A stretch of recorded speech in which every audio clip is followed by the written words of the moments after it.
Oh, hi there, and welcome to another episode of One of Swords TV. I'm Dan Amrick, I'm known as One of Swords, and I'm Activision's community manager, and in that role, I try to answer all of your questions. All of them! But you have to send them to YouTube at oneofswords.com for me to be able to read them and then answer them here on episodes of One of Swords TV. I have a second question from last week's guy, Robert Walker. He says, I know why Xbox gets all the Call of Duty DLC first, but my understanding was that this lasted through 2012.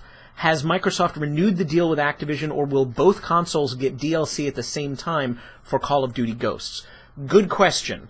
I'm going to answer it in two parts. One, I want to pull back a little bit and talk about why this deal exists a little bit and sort of the history of it.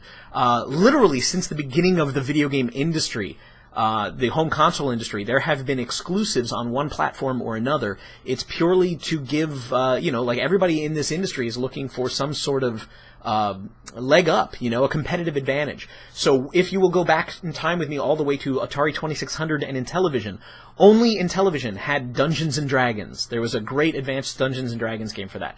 But only Atari had Space Invaders and Pac-Man. So it wasn't a question of waiting a couple of weeks or something for something to come out. It's just never coming out. Then if you skip forward to the 16-bit era, you expect things like Mario to only be on Nintendo and Sonic only to be on Genesis, but Street Fighter II from Capcom was only available on Super Nintendo for at least, I think it was a year before it wound up showing up in any form on the Genesis. And then, of course, more recently, PlayStation 2, Grand Theft Auto as a franchise only existed on that console. It was on PC, but Grand Theft Auto 3 debuted on PS2, and then Vice City was the follow-up, and both of those games came out on PlayStation 2 before they showed up on the original Xbox.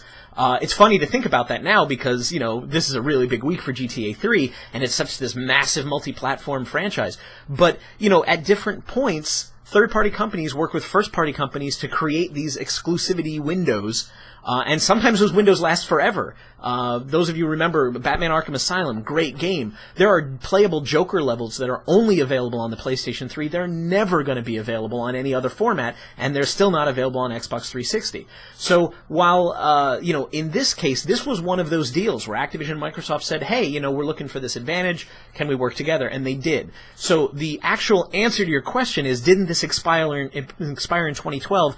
Yes and no. The two companies got back together and said, we both liked that. We'd like to continue doing that. So I have an article on my website that not only gives a short history of sort of platform exclusivity, but was in fact a news item from E3 2012 where they said, we're still going to work together in the same way, and there is no expiration date that I have been told. Maybe there is an expiration date, but they're no longer telling anybody. So you should assume from this point that it's business as usual until you hear otherwise. Call of Duty DLC will continue to be on Xbox platforms first until somebody says different, and I have no information to tell you different. So hopefully that answered your question. If you have a question about Activision or video games or what I do for a living as the community manager for Activision, go ahead and send it on to YouTube at oneofswords.com. I pick stuff out of that email, I answer it here in a rambling little video, and then hopefully you watch it.